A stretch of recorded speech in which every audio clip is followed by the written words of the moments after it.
আসসালামু আলাইকুম।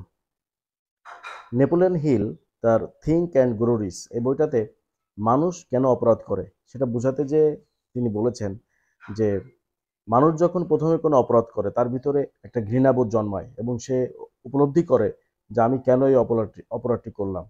এরপরে সে যখন বারংবার সেই একই অপরাধটি করতে থাকে একটা সময় সে তার সঙ্গে গা ভাসা হয়ে যায় এবং সে এটাকে সে খুব ইজিলি নিয়ে নেয় এবং একটা সময় এসে সে যখন বারংবার সেই অপরাধটি করতে থাকে সে তখন সেই অপরাধের সঙ্গে একেবারে মিশে যায় এবং সে এটাকে একটি খুব স্বাভাবিক একটি বিষয় বলে মনে করে। সুতরাং অপরাধের যে প্রথম স্টেপ সেই স্টেপেই যদি কাউকে থামিয়ে দেওয়া যায় তাহলে অপরাধটি থেকে কিন্তু একটি মানুষকে ফিরিয়ে রাখা সম্ভব।